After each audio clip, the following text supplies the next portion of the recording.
premier abord, Aurélien a l'air d'un mec sympa. Aujourd'hui, chiffre du chômage en hausse. 4 millions de chômeurs en plus. Bien fait, mesuré ce matin. bande de feignasses, faut qu'à bosser.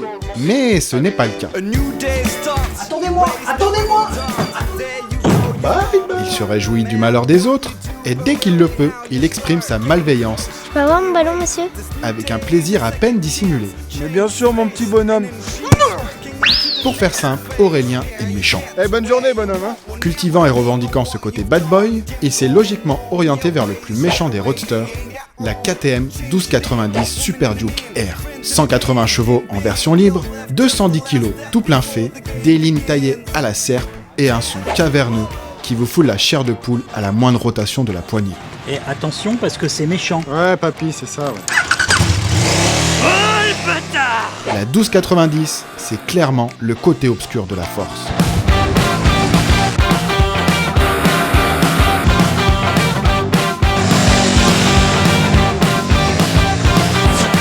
Malgré cette image hyper radicale, la légèreté de la catoche facilite sa prise en main, et les premiers virages s'avalent comme qui rigole. Lors des changements d'angle, la vivacité n'est pas en reste non plus. Un petit coup sur le guidon et hop, la KTM change immédiatement de cap. Ce qui peut toujours être utile pour réaliser un mauvais coup. Paye ton pied.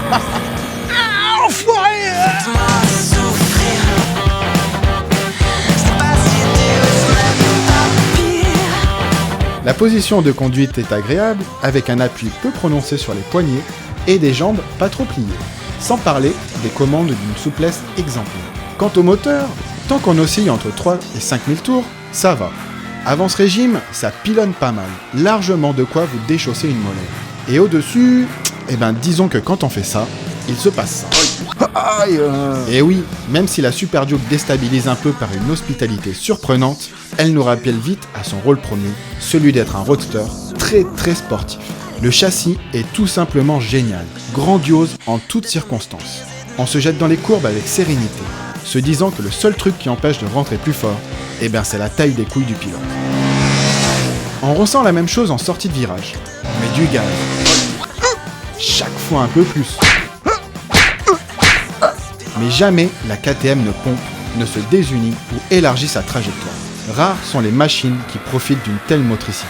En cas d'optimisme prononcé, la Super Duke est équipée d'un système de freinage au feeling parfait et à la puissance impressionnante. Étrier Brembo 4 pistons, disque de 320 mm, il suffit de tirer sur le levier pour avoir l'impression qu'une pincetto bloque la roue avant.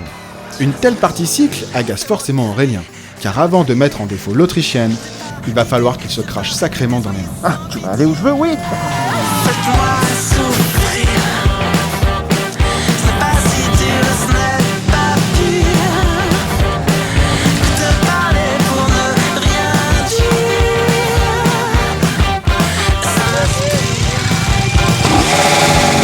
En parlant de cheval, on est clairement là en présence d'une bête de course. D'ailleurs, c'est écrit dessus.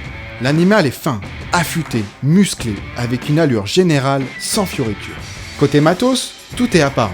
Des étriers à fixation radiale, au magnifique monobras, le tout en passant par une énorme fourche de 48 mm réglable en hydraulique via cette petite molette. Un tableau de bord lisible, très complet, et des assistances comme le mode moteur, le contrôle de motricité, ou encore le réglage de l'ABS qui se définissent via des commandos plutôt intuitifs. À travers le cadre tubulaire, emprisonné comme dans une cage, on distingue l'énorme moteur.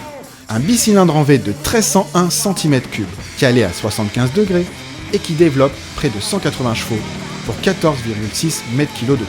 Enfin ça, c'est hors de nos frontières. Mais rassurez-vous, même en 100 chevaux, il reste largement assez de canasson pour se faire rallonger les bras. Et pour ceux qui souhaitent réellement exploiter la bête, une seule solution, le circuit.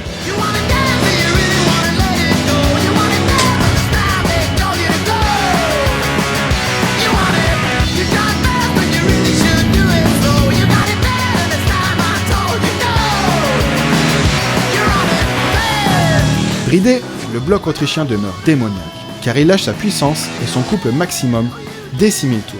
Quand vous vissez la poignée en sortie de virage, pas la peine d'être proche de la zone rouge pour en prendre plein la gueule. Et c'est à ce moment-là, quand les bourrins débarquent sans jamais faire flancher la tenue de route de la Super Duke, qu'on voit à quel point son châssis est exceptionnel. Freinage, mise sur l'angle, point de corde, sortie de virage, Dans toutes les phases de pilotage, la moto reste sereine, impériale et d'une efficacité redoutable. Quand le contrôle de motricité entre en action, il le fait avec douceur. Même chose pour l'ABS. Enfin, ce dernier perd un peu son latin si vous ne faites pas l'effort de bien réaliser le transfert de masse. Reste que pour bien sentir toute la bestialité de la KTM, le mieux est encore de tout déconnecter et de se livrer à des rounds acharnés mais diablement jouissifs.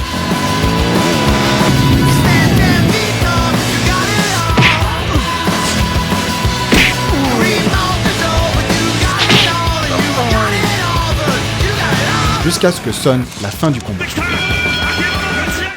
Ok. C'est toi la plus méchante, t'as gagné. Respect. Oui? Mais c'est quoi ça? Maintenant que t'es une lavette, tu vas nettoyer les vibreurs. Ça t'apprendra à rentrer illicitement sur le circuit. C'est nul d'être gentil. Non, si je veux pas redevenir méchante. Ça va, je les connais. C'est bon? Sur la KTM 1290 Super Duke R, on a aimé. Le moteur expressif, même en 100 chevaux. Le châssis hyper affûté, la position de conduite, le freinage puissant et l'équipement haut de gamme.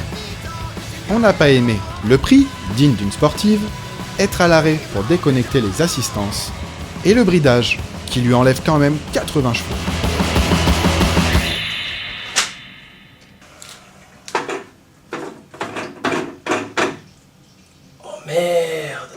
Motojournal, tous les jeudis en kiosque. Et ça peut aussi servir de... Ah non, ça peut pas servir à ça. Ça va pas, Gilbert? Pas trop. Bon, ça va.